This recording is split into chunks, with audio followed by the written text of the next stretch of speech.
Oke, ini suara saya bisa didengar ya? Bisa Pak. Bisa ya. Jadi, Bisa, Cukup. Pak.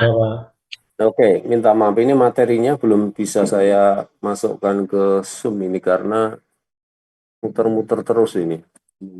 Komputer itu. Coba.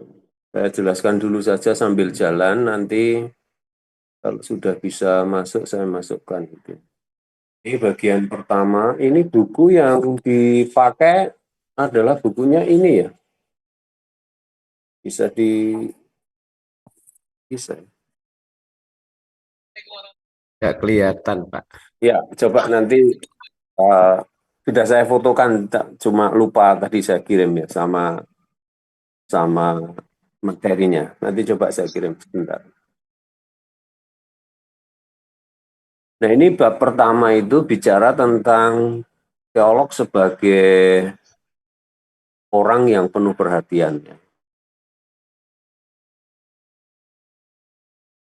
Di orang yang bagaimanakah seorang teolog itu selama abad pertengahan, para teolog adalah pakar zaman itu dan menulis buku, mendirikan perguruan tinggi, melibatkan diri dalam perdebatan, kemudian berkumpul dan mengeluarkan memakai bahasa gereja, bahasa Latin. Dan ada beberapa contoh yang bisa kita lihat dalam tokoh perjuangan pembaharuan ya secara radikal itu. Nah, ini coba ini susah juga ini.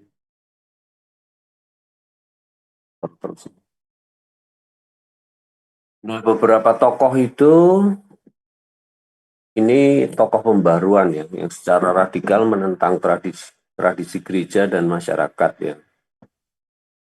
Dan sekarang ini teolog itu dianggap tepat untuk menjabat pemimpin gereja atau anggota dari lembaga, ya, seperti misalnya Lutheran World Federation, kemudian ada lagi bermacam-macam ya. Jadi World Men of Reformed Prancis atau World Council of atau Dewan Gereja-Gereja Sedunia itu ya. Nah, kalau kita perhatikan tempat teolog itu, pertama adalah menempati tempat yang agak unik dalam persekutuan orang beriman, kemudian teolog itu dianggap perlu bagi kehidupan dan pekerjaan gereja, ya, yaitu mengajar di sekolah teologi, gereja, menulis buku, dan pakai dalam mempersiapkan khotbah. Jadi ini menunjukkan bahwa jelas betapa teolog mempunyai sesuatu yang berharga untuk dipersembahkan pada gereja, tapi juga di pihak lain, teolog itu sering disalahartikan orang ya. Kadang-kadang kita mendengar pernyataan seperti di STT itu mereka mengajarkan teologi baru atau hanya mendengar bahwa mereka itu sangat liberal. Ya. Jadi, nah kesimpulan dari di belakang pernyataan itu kelihatannya mau mengatakan bahwa teologi atau setidaknya teolog itu adalah tidak baik bagi gereja, bahwa teolog itu mencoba untuk merusak iman yang benar yang telah diajarkan oleh pendeta-pendeta. Teolog-teolog itu dituduh menggunakan bahasa yang tidak dimengerti oleh warga gereja biasa dan diminta untuk misalnya mengisi retret berkhotbah dan seterusnya. Jadi intinya begini Bapak Ibu Saudara ya. Jadi dalam dunia perkembangan teologi sekarang ini kita bisa mengenali ada beberapa istilahnya itu aliran ya. Ada yang liberal ya, teolog yang liberal walaupun dikatakan liberal, tapi juga mereka itu mempunyai tulisan-tulisan yang bisa kita baca dengan baik, ya, bisa dipahami mengenai bagaimana cara menafsir Alkitab dan seterusnya, misalnya seperti Kalbat, ya, kita tahu itu. Kemudian juga ada teolog-teolog yang bersifat fundamental, ya. Artinya mereka yang jalannya itu lurus-lurus saja berbicara tentang kebenaran-kebenaran firman Allah, ya. Nah, dalam dalam kemajuan teknologi sekarang ini, kalau Bapak Ibu perhatikan, dunia kita ini menjadi sempit, ya. Dunia kita ini menjadi sangat apa ya istilahnya itu, ya sangat kecil lah, ya. Apalagi dengan medsos, ya, dengan adanya media sosial, ya, YouTube dan seterusnya. Nah, jadi kadangkala kita ini juga dibingungkan dengan khotbah-khotbah yang disampaikan. Ada juga orang-orang yang sebenarnya mereka bukan teolog, ada juga orang-orang yang mereka sebenarnya bukan pendeta, tapi mengaku diri pendeta, mengaku diri teolog, lalu kemudian me, apa ya istilahnya itu mengadakan debat, ya, mengadakan debat di, ya, terutama channel-channel YouTube itu, ya, ada yang di Facebook juga, ada yang di media sosial yang lainnya.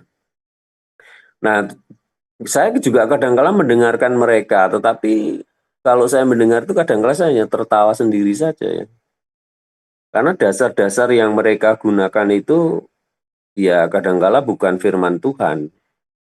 Soal comot sini, comot sana, lalu apalagi kalau debat itu antar antar agama yang berbeda, ya. Sekarang ini sedang marak seperti itu, ya. Lalu menjelek-jelekan atau coba menafsirkan agama lain dengan pandangannya sendiri, ya. Kemudian mengutip ayat asal saja dan seterusnya. Ya, ini kalau masyarakat awam, artinya orang yang tidak pernah belajar tentang teologi, orang bisa terjebak di situ. Orang bisa lalu apa namanya meninggalkan imannya karena tidak apa ya istilahnya itu juga sebenarnya dia sendiri kurang paham tentang, katakanlah misalnya itu orang Kristen, ya. Jadi kurang paham tentang imannya sendiri, kemudian terombang-ambing oleh kalau istilahnya bahasanya Alkitab itu angin-angin pengajaran yang disampaikan oleh orang-orang yang tanda kutip, ya, itu sebenarnya masih perlu belajar banyak tentang teologi, yang akhirnya juga bisa membingungkan dan juga bisa membuat orang itu meninggalkan imannya, ya. Jadi kalau saya punya prinsip begini, ya. Jadi saya juga menyampaikan ini dalam bagian kalau saya menyampaikan firman Tuhan. Jadi kadangkala saya singgung bagian ini karena jemaat itu juga kadangkala mereka melihat, mendengar dari media sosial itu, ya. Ocehannya si A begini, ocehannya si B begini, ocehannya si C begini dan seterusnya. Yang akhirnya juga mereka bingung. Lalu saya katakan kepada mereka, coba saya sampaikan firman Tuhan secara benar, ya, melalui Alkitab, ya. Jadi kemudian saya sampaikan bahwa iman kita ini bukan berdasarkan kata orang, ya, tetapi iman kita ini berdasarkan firman Allah, Alkitab. Jadi kalau Alkitab itu ngomong A, ya sudah, kita harus apa namanya? Kita harus percaya Alkitab itu. Walaupun ada orang yang ngomongnya itu B, C dan seterusnya, ya. Nah, salah satu contoh misalnya dalam kekristenan sendiri, sering kali mungkin perdebatan ini muncul, perpuluhan itu masih berlaku atau tidak, relevan atau tidak. Ya, ini misalnya salah satu contoh, ya. Jadi apakah itu budaya, ya, kalau kita tanda kutip, apakah itu budaya perjanjian lama ataukah juga dalam perjanjian baru masih berlaku. Nah, lalu kira-kira jawab kita seperti apa? Kalau ini salah satu kasus misalnya tentang perpuluhan, ya, karena ada gereja yang tidak menekankan itu ya, ya enggak apa-apa karena pendetanya punya punya apa namanya punya perusahaan tambang, jadi dia enggak perlu perpuluhan, ternyata enggak perlu persembahan dari jemaat. Dia Nambang sendiri ya Pak. iya punya tambang sendiri ya. Hasilnya tidak hanya juta tapi miliar ya. Jadi tidak perlu perpuluhan, no problem ya. Ya, jadi bermacam-macam ya. Itu salah satu kasus misalnya. Nah, jadi peran kita sebagai teolog itu seperti apa? Ya.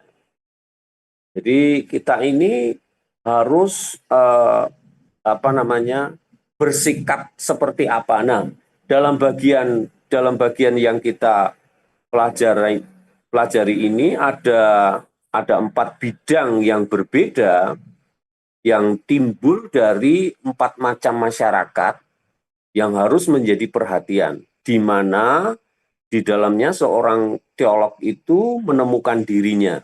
Ya, jadi 4 bidang itu apa saja? Ya, 4 bidang itu yang pertama adalah segi kemanusiaan. Ya. Nah, sebagai keprihatinan teologi yang timbul dari kenyataan bahwa teolog itu adalah anggota masyarakat manusia. Nah, kita harus ingat bahwa diri kita ini adalah bagian dari masyarakat. Ya, jadi Bapak Ibu Saudara jangan beraskese, ya, artinya kemudian tinggal di gua, kemudian punya prinsip sendiri, tidak bergaul dengan masyarakat, ya ini tidak bisa, ya. Jadi ada orang yang mengatakan sampai pendeta itu berdiri terlalu tinggi, kemudian jemaat itu jauh di sana, ya. Jadi kita ingat bahwa kita ini adalah bagian dari masyarakat. Nah, coba saudara ingat, Anda berasal dari mana? Ya, kita masing-masing punya latar belakang, kita masing-masing punya budaya, ya, punya apa namanya eh, tempat lingkungan yang di mana kita ini bermasyarakat, ya. Jadi ini hal yang pertama yang perlu kita perhatikan. Jadi sekali lagi kita ini adalah anggota masyarakat manusia. Yang kedua, pengetahuan tentang Allah. Nah, sebagai definisi teologi, karena pernyataan teolog itu adalah warga masyarakat orang beriman. Jadi yang kedua, selain kita ini anggota masyarakat manusia pada umumnya, yang kedua adalah kita ini menjadi warga masyarakat orang yang beriman. Ya, jadi dari sebagian ya semuanya ya, saudara bergereja, saudara melayani, saudara menjadi anggota gereja, saudara menjadi pengurus gereja, saudara menjadi majelis gereja, bahkan saudara menjadi gembala, pendeta, di mana saudara menggembalakan. Nah, ini berarti kita ini juga bagian dari masyarakat orang yang beriman. Lalu yang ketiga, gereja.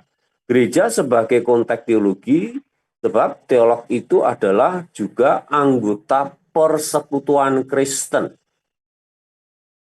Ya, jadi persekutuan Kristen ini berarti tidak terbatas hanya satu gereja lokal, tetapi juga bisa satu denominasi, tapi juga dari berbagai macam masyarakat denominasi yang lain. Ya, jadi ingat bahwa kita ini juga sebagai anggota persekutuan Kristen. Ya. Kemudian yang keempat adalah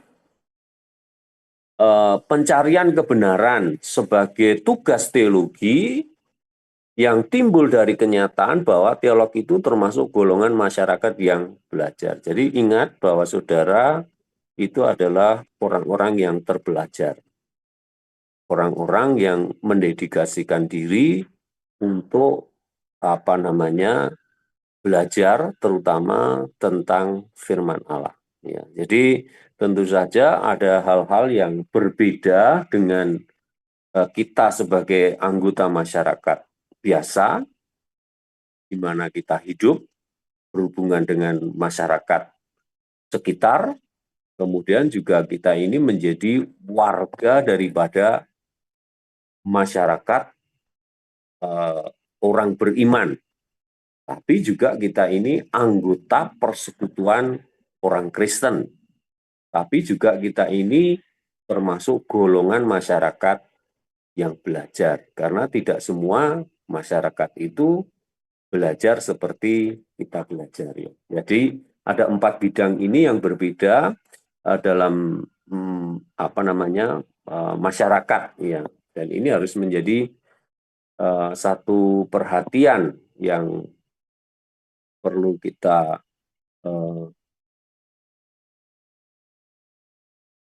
temukan. Ya. Lalu, kita coba mengerti mengenai kemanusiaan sebagai keprihatinan teologi. Ya. Jadi pada tempat yang pertama terutama, teolog adalah seorang anggota dari masyarakat manusia. Tentu saja pertanyaan ini jelas dan tepat, namun bila kita pertimbangkan dengan cermat, hal ini bisa menimbulkan suatu implikasi dan yang mengganggu bagi sementara orang Kristen. Ya, pertama, teologi sebagai disiplin, ya, adalah pekerjaan manusia. Jadi, ini bisa masuk ya. Oke, terima kasih atas bantuannya. Karena saya dari tadi untuk bisa bisa dilihat ini tampilan layarnya. Bisa, Pak. Oke, terima kasih Kak. Bisa, Pak. Sudah membantu, ini tidak tahu komputer saya. Oke, puji Tuhan ya. Nah, jadi di situ dikatakan pertama bahwa teologi itu sebagai disiplin adalah pekerjaan manusia. Ya. Artinya teologi dikerjakan oleh manusia untuk keperluan manusia. Kemudian harus dinilai atau diukur dengan kemanusiaan, ya. Dan mereka yang menilainya adalah selalu juga manusia biasa. Ya. Kemudian yang kedua, teologi adalah usaha untuk memantulkan dan mengerti pengalaman keagamaan dari manusia. Ya, terutama sekali apabila pengalaman itu menyentuh yang transenden. Ya. Bahkan dalam hal wahyu ilahi, teologi tetap merupakan usaha manusia untuk mengerti akan wahyu itu. Ya, jadi ini hal yang perlu diperhatikan dan akhirnya kalau saudara slide selanjutnya itu dikatakan bahwa teologi itu berurusan dengan situasi manusia dalam segala keutuhan. Ya. Jadi selain teologi sebagai disiplin, ya, kita juga teologi itu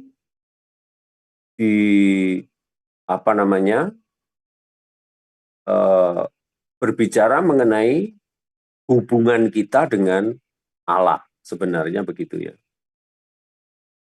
Makanya disebut bahwa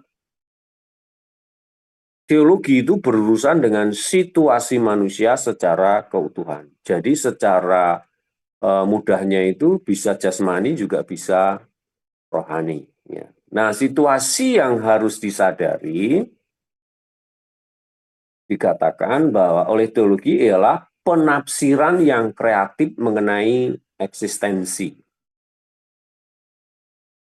Yaitu penafsiran yang disesuaikan dengan setiap periode sejarah di bawah segala macam kondisi, baik secara psikologis maupun sosiologis. Ya, ini kalau kita perhatikan dalam ilmu hermeneutik, ya, bicara mengenai situasi, ya, jadi harus penafsirannya itu kreatif, ya, mengenai eksistensi, ya. Tillich berbicara tentang situasi manusia, eksistensi manusia, pengertian manusia, sejarah manusia, dan tentang kondisi psikologi sosiologi dari manusia. Nah, teologi tidak berurusan dengan struktur sosial surga, psikologi malaikat-malaikat, sejarah perkembangannya setan-setan dan sifat dari Kristus yang sudah ada sejuta tahun sebelum kelahiran Kristus. Ya. Ini kalau kita bicara mengenai apa namanya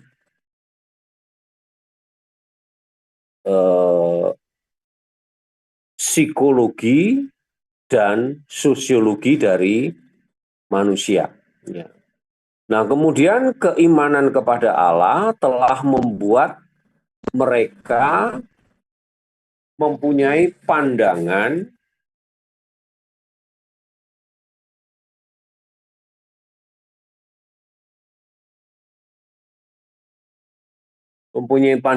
bahwa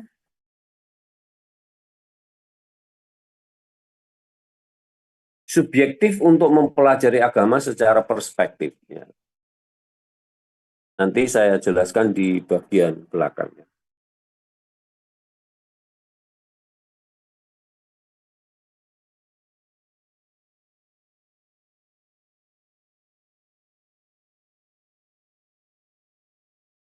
Juga teolog itu bukan hanya sekedar ahli filsafat agama yang berusaha menggambarkan Allah secara rasional, karena kepercayaan telah menunjukkan bahwa akal budi manusia itu ada batasnya. Ya. Jadi kalau kita perhatikan dalam bagian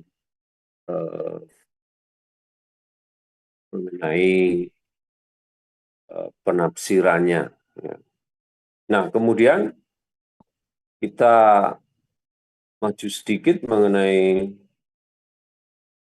teolog sebagai orang yang penuh perhatian tentang pengetahuan tentang Allah sebagai definisi teologi. Ya.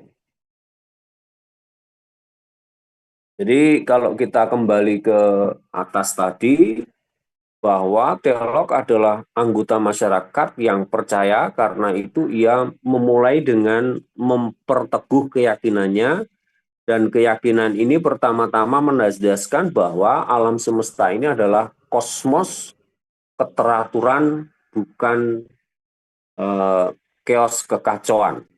Ya. Jadi menurut pendapat teolog bahwa dunia ini ada yang mengatur, dunia ini ada yang menciptakan. Ya. Ini keyakinan kita sebagai anggota masyarakat yang percaya. Ya.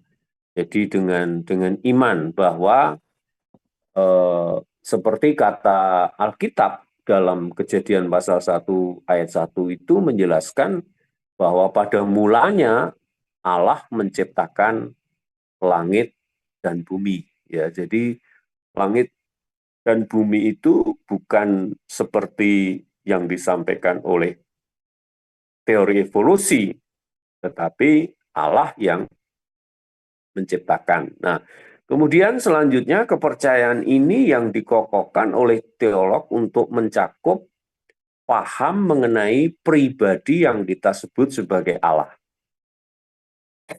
yang bertanggung jawab atas tata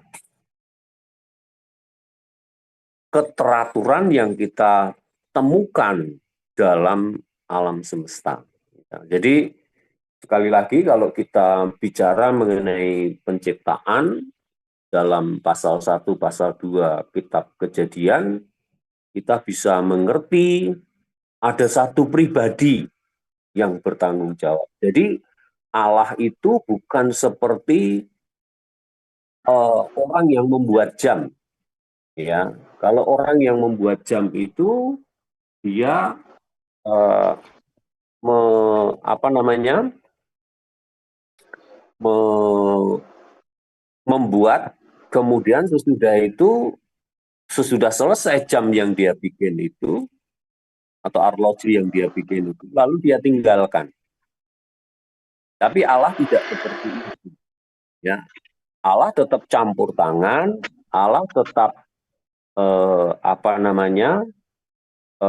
memegang kendali. Ya, istilah yang lain dipakai itu adalah Allah itu berdaulat, ya. Allah itu yang mengatur seluruh jalannya sejarah ini, ya. Jadi ini paham mengenai pengetahuan tentang Allah, dan ini adalah paham dari teolog yang percaya mengenai Allah.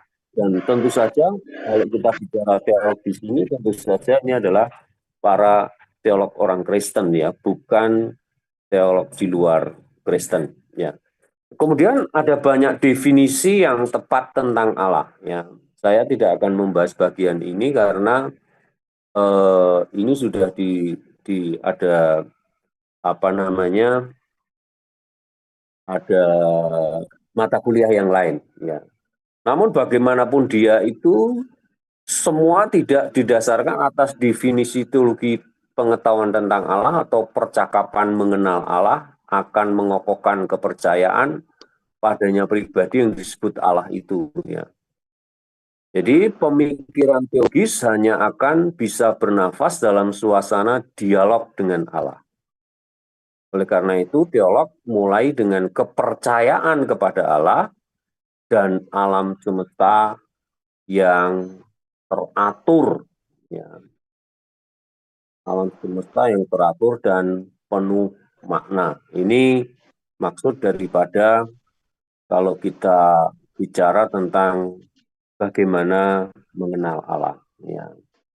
Nah, tentu saja dalam kita belajar mengenai Allah, kita tidak cukup hanya mengetahui tentang Allah, tapi apakah kita ini mengenal siapa yang kita sembah, siapa Allah yang kita sembah itu, ya.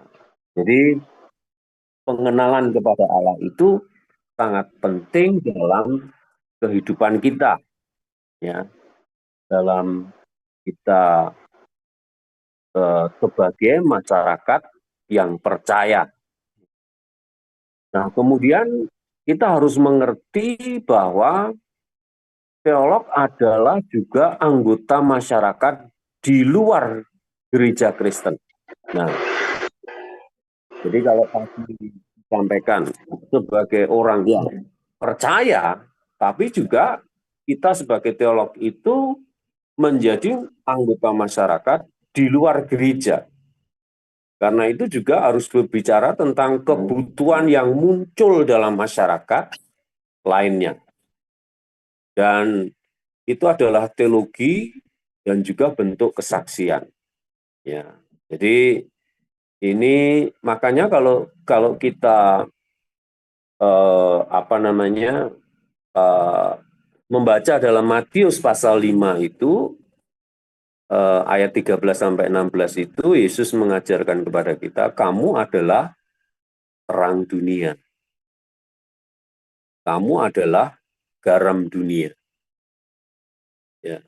Jadi tentu saja Kristus menghendaki kita ini menjadi saksi, ya, dalam Kisah Para Rasul 1 ayat yang ke-8 itu, dan itu menjadi kunci daripada kitab Kisah Para Rasul adalah kamu akan menjadi saksiku ya di Yerusalem, di Yudea, di Samaria, kemudian sampai ke ujung bumi. Ya, jadi jangan lupa bahwa keberadaan kita ini adalah saksi. Ya, makanya kita ini disebut sebagai martir. Ya, ada risiko yang kita akan alami hidup sebagai martir. Ya, jadi tentu saja kita sebagai masyarakat di luar gereja, kita tidak bisa mengurung diri, lalu tidak kenal dengan tetangga, tidak kenal dengan masyarakat. Ya, makanya kadangkala ada gereja-gereja yang ditutup oleh masyarakat. Mungkin salah satunya adalah pendeta itu tidak mau bergaul dengan masyarakat. Jadi jangan salahkan kalau ada gereja yang ditutup, kita harus introspeksi diri, apakah kita ini juga berbaur dengan mereka. Karena keberadaan kita ini sebenarnya dibutuhkan mereka. Bagaimana kita menjadi saksi, bagaimana kita menjadi terang dan garam. Ya. Kalau saya contohkan, saya sendiri itu juga sebagai pengurus di dalam masyarakat di mana saya tinggal di perumahan ini, saya menjadi pengurus RT, ya. Walaupun itu saya tolak, tetapi tetap masyarakat memilih untuk tetap saya menjadi pengurus RT, ya. Jadi kita harus bisa bergaul dengan mereka karena keberadaan kita sekali lagi sebagai terang dan sebagai terang. Ya, Yesus mengajarkan dan itu penting karena apa yang dibutuhkan terang, ya, apa yang dibutuhkan dari terang itu adalah sinar. Ya, kalau kita sudah seperti lampu dan tidak bisa bersinar, apa gunanya? Apa yang dibutuhkan dari garam? Garam tidak perlu menonjolkan diri, tapi yang dibutuhkan dari garam itu adalah pertama rasa. Ya, kehadiran kita ini bisa dirasakan orang lain. Menjadi warna yang berbeda. Jadi kalau garam sudah menjadi hambar, ya tidak ada artinya.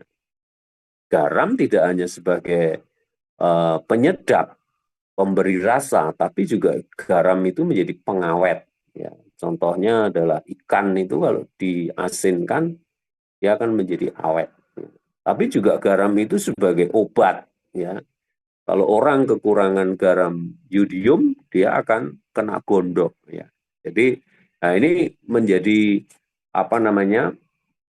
bagian kita, bagaimana kita harus menjadi saksi. Nah, jadi teolog tidak hanya percaya saja, tapi juga menjadi saksi bagi kepercayaan itu. Jadi kita tidak hanya, oh ya saya percaya Allah, tapi kita harus menjadi saksi dari kepercayaan itu. Nah, perdebatan yang ramai itu kan orang hanya bicara misalnya tentang Allah Tritunggal. Lalu saudara kita sepupu, Allahnya orang Kristen itu 3. Ya toh? Tapi kan kalau kita bicara tentang itu sebenarnya bukan tentang berapa Allah, tapi bicara tentang keberadaan Allah. Ya, jadi Allah itu bukan matematika 1 tambah 1 tambah 1 lalu 3, enggak. Ya. Jadi bukan semacam itu. Nah, kita perlu memberi penerangan-penerangan semacam itu. Lalu kemudian misalnya salah satu contoh lagi tentang orang Kristen itu menyembah manusia. Yesus itu kan manusia, kenapa disembah? Nah, kita harus memberi penjelasan-penjelasan semacam itu. Bahwa kita tidak menyembah manusia, tetapi kita menyembah Allah. Allah yang pernah menjadi manusia. Manusia tidak bisa menjadi Allah. Tapi Allah bisa menjadi manusia, karena dia maha kuasa. Jadi ini bagian-bagian yang harus kita jelaskan. Ya. Ini saya masih masuk dalam pendahuluan ya, jadi nanti belum ke hal-hal yang lebih bicara tentang budaya. Kemudian pekerjaan teologi itu menjadi suatu aspek tambahan yang berarti dalam dunia masa kini. Oleh karena itu kita hidup dalam zaman agnostisisme, ya, ateisme, sekularisme, di mana keimanan kepada Allah itu disangkal dan diabaikan. Ya, ini ngeri ya, sebenarnya ini ngeri. Dan ini sekarang ini kita sudah sampai dunia kita ini sampai di sini ya. Persoalan dunia barat beda dengan kita yang ada di timur. Kalau di dunia barat itu orang tidak lagi ke gereja, orang tidak lagi mencari Tuhan karena pikirannya adalah ateis, ya. Pikirannya adalah sekuler, ya. Jadi mereka eh,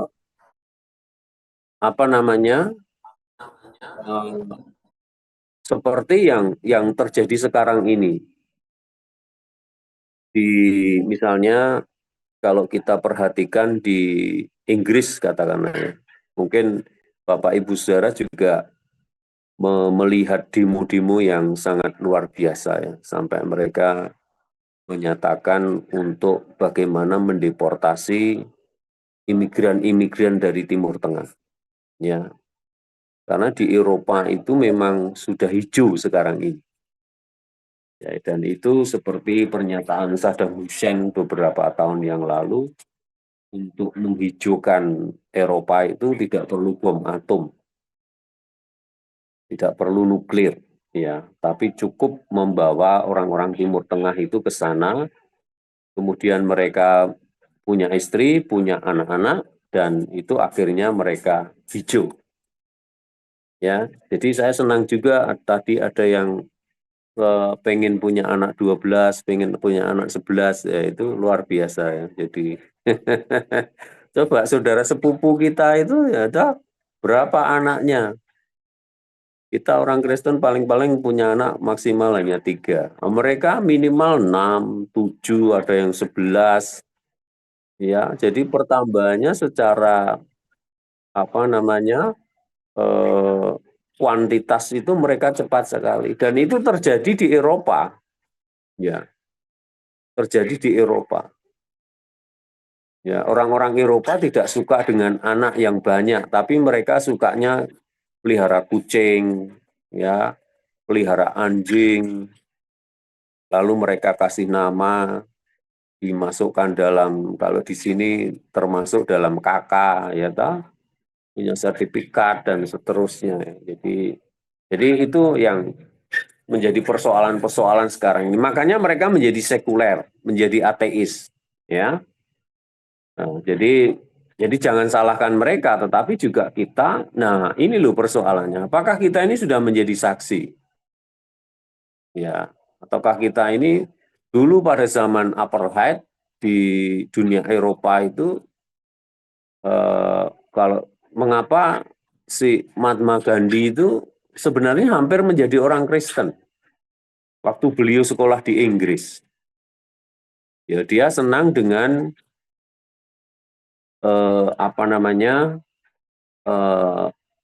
Alkitab, dan dia senang dengan ajaran-ajaran daripada Yesus ya. Tapi sewaktu dia akan masuk ke gereja, Mahatma Gandhi ini diusir oleh orang yang jaga gereja, ya. Karena loh, kenapa tidak boleh masuk? Penjaga itu mengatakan ini gereja ini khusus untuk orang kulit putih. Ya. Lalu akhirnya Mahatma Gandhi mengurungkan niatnya tidak menjadi Kristen ya. Tapi ajarannya, kalau saudara tahu tentang makna carta itu, dia mengutip semua dari ajaran Yesus tentang khotbah di bukit.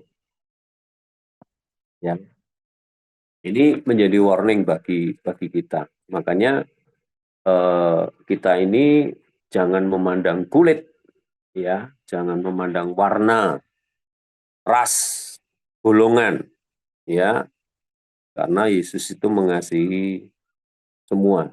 Ya, jadi ini hal yang perlu diperhatikan. Kemudian teolog lebih daripada seorang pekerja sosial. Nah, kita ini juga termasuk sebagai pekerja sosial.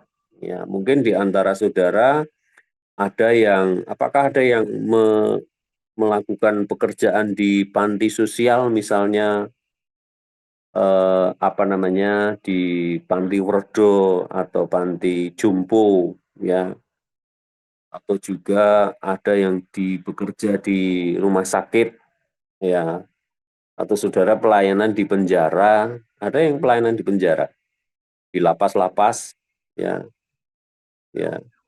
Kemudian mungkin saudara juga melayani anak-anak anjal itu, anak-anak jalanan, atau mungkin saudara menampung orang-orang gelandangan, ya. Jadi, nah itu bagian-bagian kita kalau apa namanya menjadi pekerja sosial. Tapi juga mungkin saudara sebagai terjun di dunia politik, ya, menjadi politis revolusioner, ya, atau juga seorang humanis, ya. Jadi teolog adalah seorang pemberani yang harus menjadi saksi bagi Allah, ya. Jadi saudara tahu, tapi beliau sudah meninggal, namanya Sabam Sirait, ya, dari PDIP itu, ya. Tapi beliau sudah meninggal karena usianya sudah 80 tahun lebih, ya. Nah, dia orang Kristen, ya. Dia menyuarakan kebenaran. Ya, dia tidak tedeng aling-aling, dia tidak takut kepada siapapun, bahkan kepada penguasa, dan dia kritik langsung, baik kepada pemerintah maupun kepada lembaga apa saja yang kalau itu tidak sesuai dengan kebenaran. Ya, jadi itu sangat luar biasa. Ya, sangat luar biasa, menjadi saksi yang sangat luar biasa. Jadi mestinya kita ini juga bagian-bagian daripada itu, ya. Nah, mungkin sampai di sini ada pertanyaan-pertanyaan sebelum saya menyampaikan mengenai gereja sebagai konteks teologi, ya. Apakah ada hal-hal yang perlu ditanyakan dari materi yang saya sampaikan ini? Saya hampir 1 jam bicara. Kita sampai jam berapa ya nanti ya? Jam 4, Pak. Hah? Sampai jam berapa kita berhenti nanti? 3:30, Bapak. 3:30, terus sudah itu kita sambung jam berapa? Mungkin kita ada break dulu, Pak. Ya? 2:30 enggak break ya? Nah, saya ngikuti aja, saya ngikuti tradisi saja. Tapi jam berapa? Setengah Sam tiga, gimana Pak Sam? setengah tiga istirahat dulu Pak, sebentar.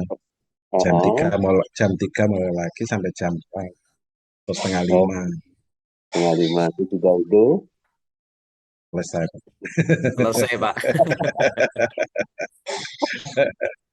Ya karena kan tadi kosong Pak, tadi kan Ya, setengah 10 tadi kan kosong. jadi nanti nambahin sedikit gitu ya. Ya sampai jam 5. Iya. Haleluya. Jadi setengah 3 istirahat dulu Pak sampai jam 3. Oh ya, jadi kita sampai 2:30, habis itu istirahat sampai jam 3, terus kemudian jam 3 lanjut lagi sampai jam 4:30. Setengah 5 atau jam 5. Oke. Iya Pak. Haleluya. Malam nanti saya tidak bisa ngajar karena saya harus katekisasi. Jadi sebenarnya minggu ini saya terus terang agak sibuk sedikit, ya, karena katekisasi untuk baptisan. Jadi minggu ini puji Tuhan ada 5 orang yang kami baptis.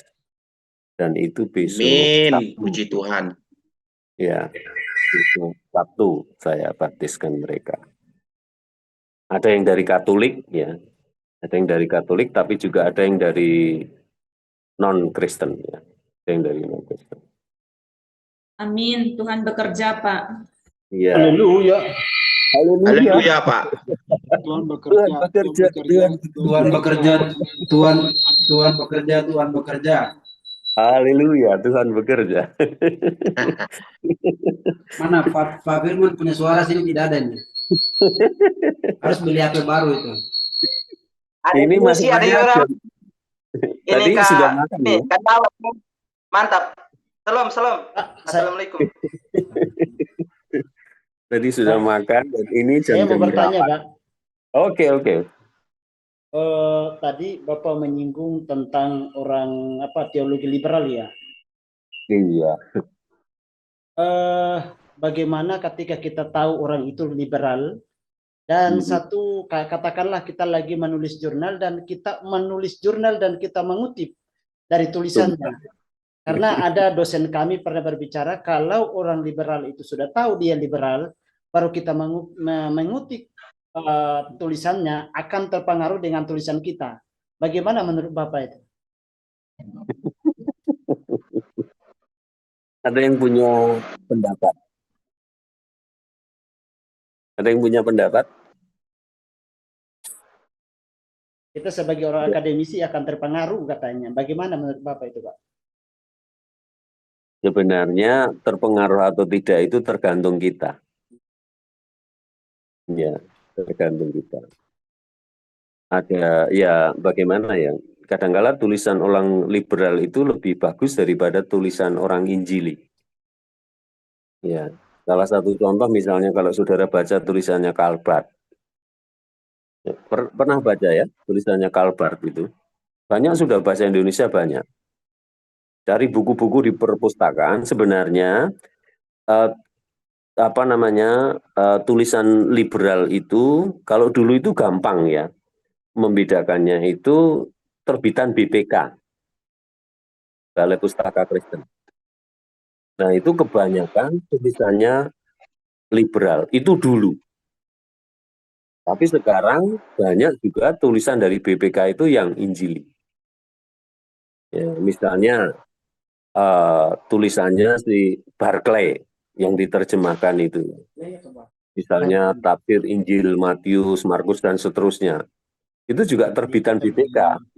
Tapi beliau bukan orang liberal. Ya. Jadi, nah, sebenarnya kalau kita menulis, itu kan itu hanya sebagai referensi saja. Pendapat saja. Ya toh? Referensi bahwa oh ini saya setuju dengan bagian ini. Nah, apakah lalu Anda terpengaruh menjadi liberal? Nah, itu tergantung Anda. Ya toh? Mau jadi orang liberal atau tetap orang Injili? Kan kita sudah punya basic. Tahu maksud saya? Tahu. Ya. Tapi mungkin begini, Pak. Karena kan kita sudah tahu dia orangnya begitu. Secara logika kalau kita sudah tahu dia orang begitu, dan semestinya jangan mengutip maksudnya begitu, Pak.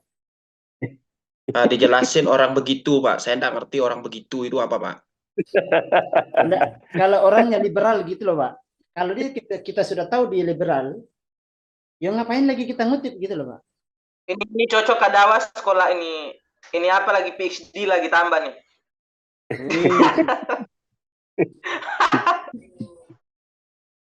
Loh, kalau kita ngutip itu kan pasti ada alasannya. Mengapa Anda mengutip? Nah, kalau Anda memang tidak setuju, mungkin itu untuk perbandingan saudara menulis. Itu kan bisa juga. Ya tergantung alasanmu kan. Iya, saya mau mengutip ini, tulisan liberal. Tapi kan alasannya kamu tahu. Oh, saya tidak setuju pendapatnya. Lalu kamu punya argumentasi seperti apa? Kan begitu. Siap. Ya, jadi kan tidak harus kita jadi orang liberal. Oke, mungkin ada pertanyaan yang lain. Supaya tidak ngantuk. Filmon itu, Pak, banyak jemurannya, Pak. Hah? Banyak jemurannya, Pak. Saya Filmon mau tanya, Pak. Oh iya. Supaya kelihatan kuliah, Pak. Ya. Iya. Saya mau tanya, Pak. ini kan budaya Indonesia kan budaya untuk saling menghargai, menjunjung tinggi nilai-nilai agama dan budaya masing-masing. Nah, kalau kita mau memberitakan Injil, kalau kita mau melakukan pelayanan, ini kan masalahnya setiap orang sudah punya agama nih. Emangnya kita tidak kena pasal? Pasal untuk memberitakan ini kan orang sudah punya agama ini. Filmon nggak usah beritakan Injil aja. Misalnya yang sudah punya agama, bagaimana ini kita kena pasal, Pak? Takutnya dipidanakan. Terima kasih, Pak. Ya. Firman, Yang kamu jangan tanya apa? sosok. Coba, kalau yang lain punya pendapat seperti apa? Sebelum saya jelaskan. Saya Pak, Ya. kalau dari saya menanggapi apa yang disampaikan oleh Filmon bahwa semua orang sudah punya agama, tapi kan kita pakai cara-cara yang baik lah, tidak terlalu vulgar begitu loh Pak. Seperti ketika kita bilang kalau kamu tidak percaya Yesus pasti akan mati masuk surga, kau akan mati masuk neraka, kalau kita bilang pasti orang akan marah lah. Tetapi ketika kita memakai pendekatan, makanya di dalam satu misi itu ada cara-caranya, tidak langsung kita melakukan secara vulgar begitu. Kalau kita melakukan secara vulgar, pasti orang akan kenalah pasal penistaan agama. Nah, tapi pemaksaan maksudnya. Tapi bagaimana kita itu pendekatan, bagaimana kita itu berhati-hati dalam berkata-kata, memilih metode yang cocok untuk orang itu. Seperti yang Bapak bilang tadi bahwa di negara ini, di budaya ini ada banyak budaya yang kita bisa pakai untuk menyampaikan Injil. Begitu. Mungkin itu sih yang saya bisa sampaikan. Ya. Ada lagi yang lain punya pendapat? Haleluya. Nah, kalau saya sih, Pak, Makanya itu belajar ini Pak, lintas budaya ini biar kita semakin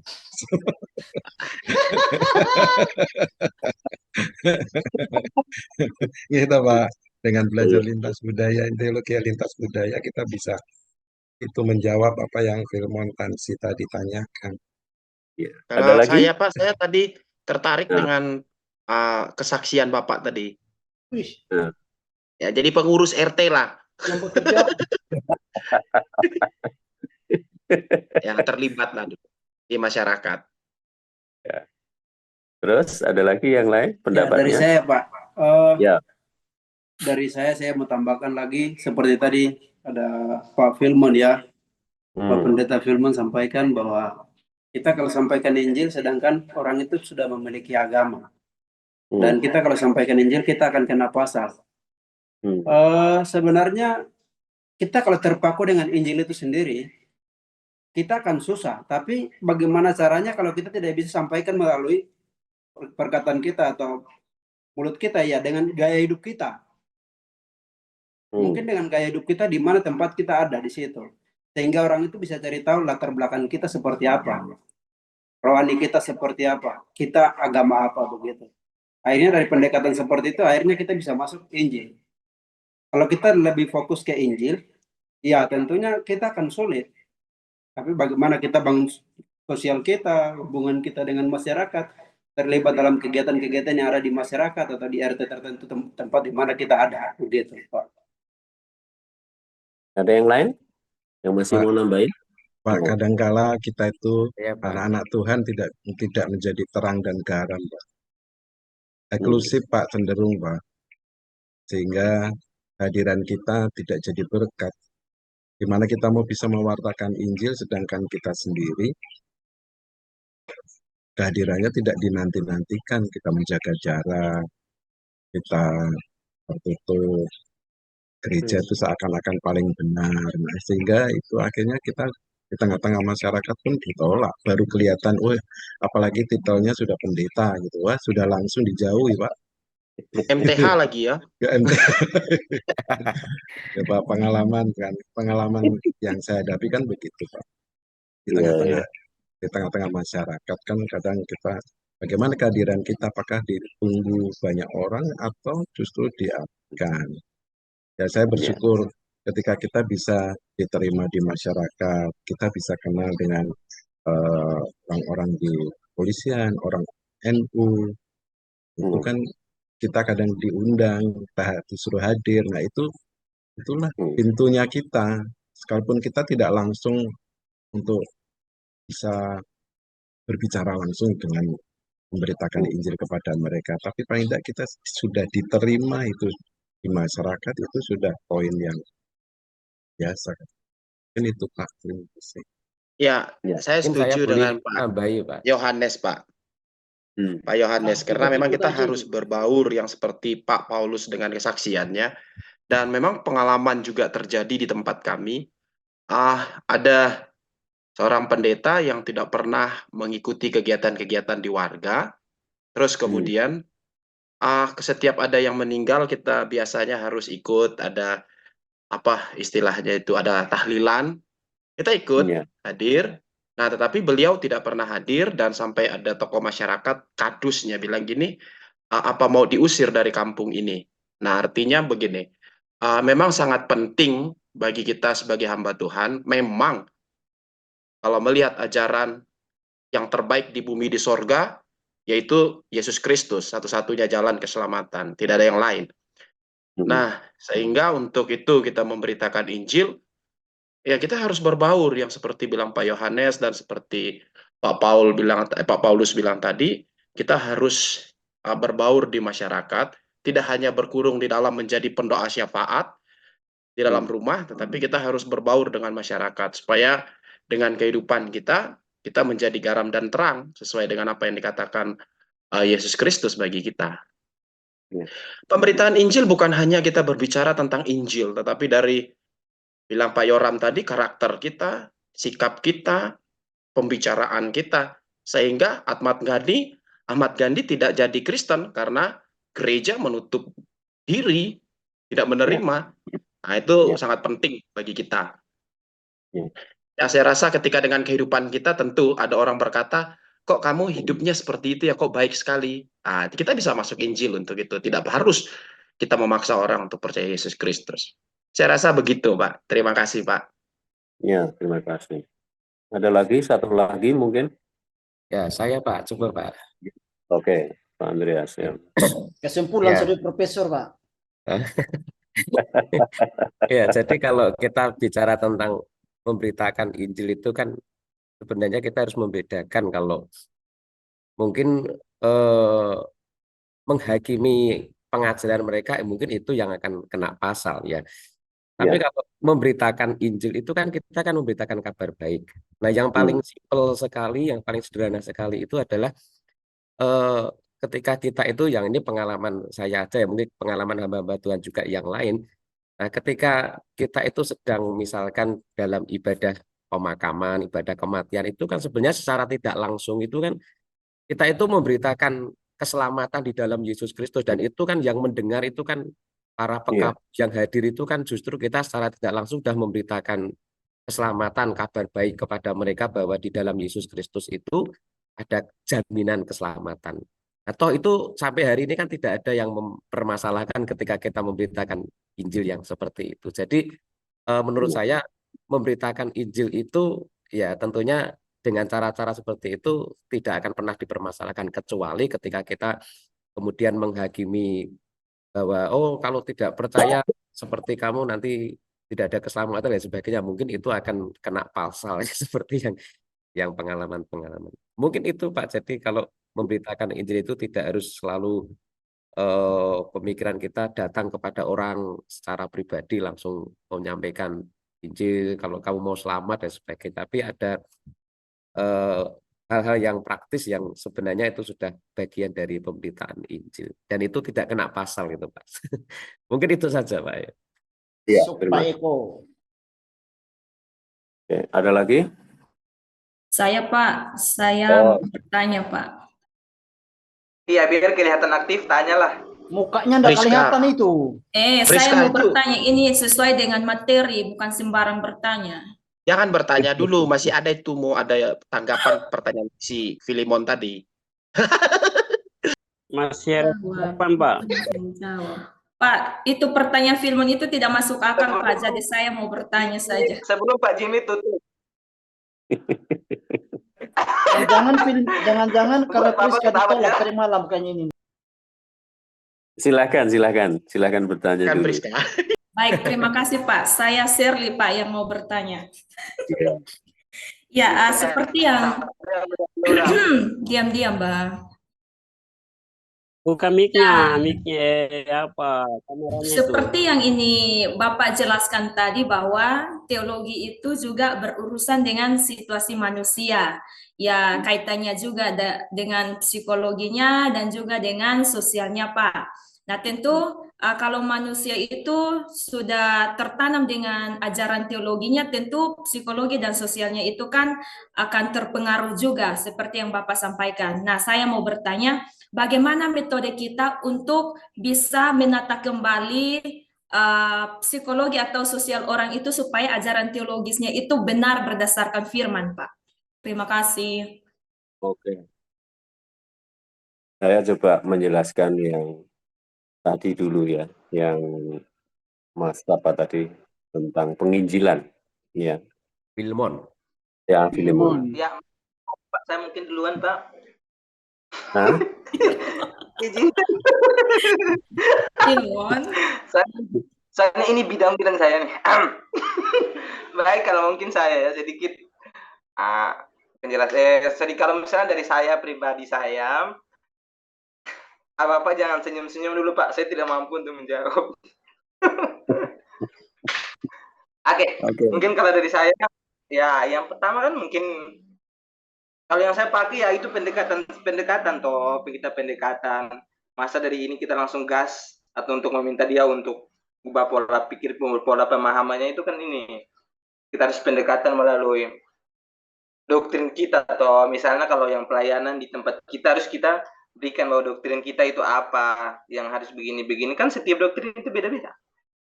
Nah, itu saja Pak dari saya. Terima kasih. oke. Nah, tentang penginjilan ya. Sebentar, saya tak ngomong dulu. Ya, tentang penginjilan tadi, coba kita kembali ke Alkitab kita. Ya, saya selalu menekankan ke Alkitab ya. Back to the Bible katanya begitu ya. Coba perhatikan bagaimana masyarakat di mana Yesus tinggal. Apakah orang-orang di sana beragama atau tidak?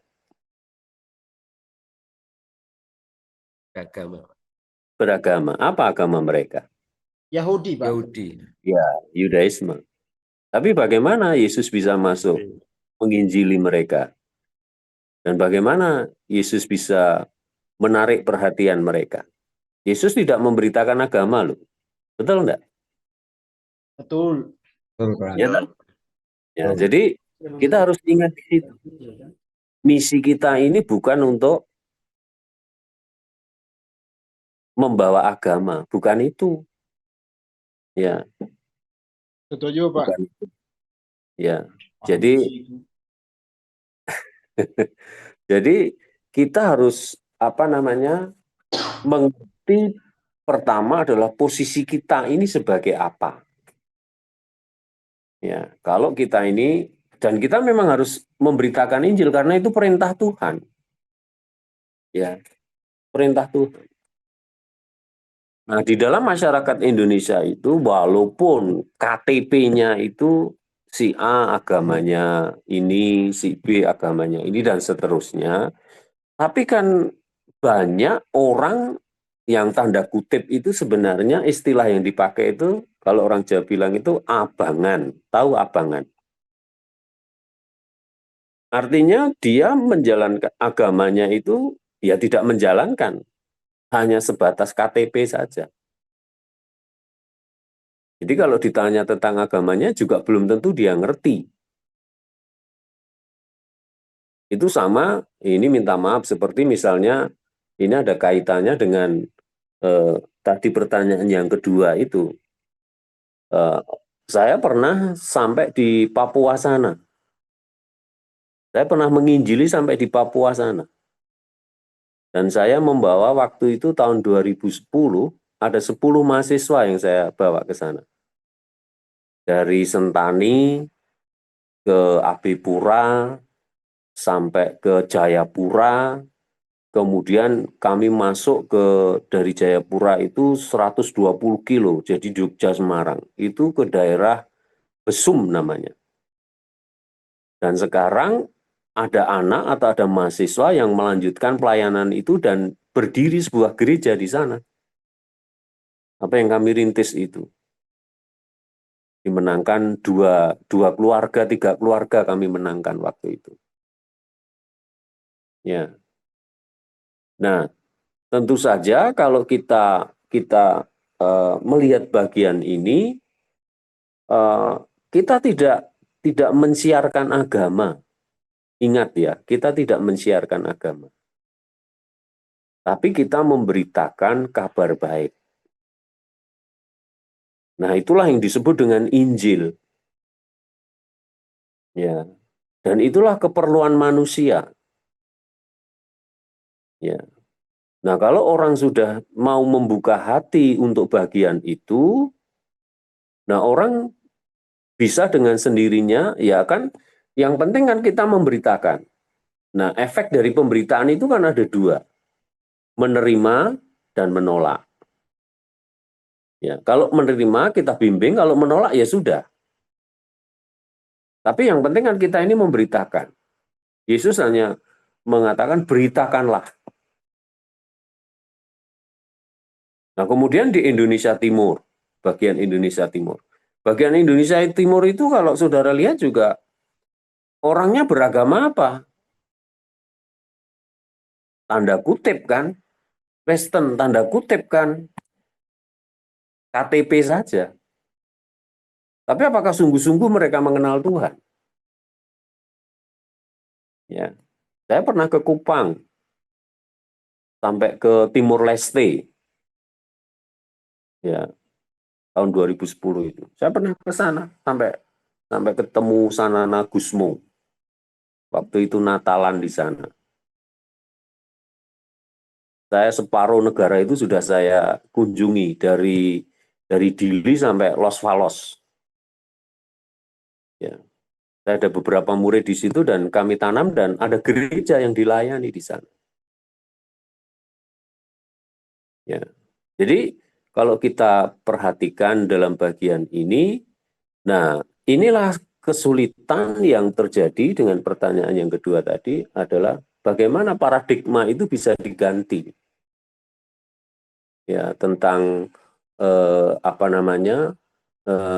bicara tentang psikologi tadi, pengertian itu tadi, sosial itu tadi. Ya. Jadi, nah kita tidak bisa mengganti itu. Kita hanya memberitakan firman Allah. Nah, firman Allah inilah yang akan mengubah paradigma, pola pikir manusia itu. Makanya kalau kita lihat dalam Roma pasal 12 ayat 2 itu, nah itulah arti pertobatan sebenarnya. Berubahlah oleh pembaharuan budimu. Itulah kata metanoia, kata pertobatan. Ya, jadi siapa yang bisa mengubah? Kita tidak bisa mengubah. Yang mengubah itu firman Allah dan roh Allah yang bekerja di dalam hati manusia. Itu intinya seperti itu ya. Jadi, nah, apakah saya pikir juga Bapak Ibu Saudara menyadari bahwa sekarang ini sebenarnya di Indonesia sedang terjadi istilahnya itu dari saudara kita sepupu itu pemurtatan. Banyak orang-orang yang percaya Tuhan, terutama justru malah di daerah Aceh kalau saudara tahu, daerah Aceh, Palembang. Ya, yang itu justru garis keras di sana. Ada beberapa mahasiswa yang ada juga di sana yang melayani itu. Ya mereka sudah bertobat tapi tetap pakai cadar. Pakai jilbab. Ya. Ya no problem. Ya, no problem. Dan memang di daerah sana juga sulit untuk membangun gereja. Kalau di Jawa sekarang yang terjadi besar-besaran itu daerah Sunda, Jawa Barat. Itu juga banyak orang yang menjadi Kristen. Nah, cuma persoalannya adalah apakah kita juga sebagai gereja Tuhan itu siap untuk menampung mereka? Ya, memang di akhir zaman ini kita harus mengerti bahwa akan terjadi kebangunan rohani yang besar. Di bagian ini harus kita perhatikan. Nah, mungkin ada pendapat-pendapat yang lain yang mau disampaikan dari pertanyaan yang terakhir itu juga dipersilakan. Tapi garis besarnya saya sudah menjawabnya. Oke. Pak, kita break tadi jam berapa, Pak? Sekarang breaknya Pak. Nah iya betul, karena itu sudah kita mau jawab Bapak punya juga tadi kita sudah ada break kan, tidak enak kita Pak.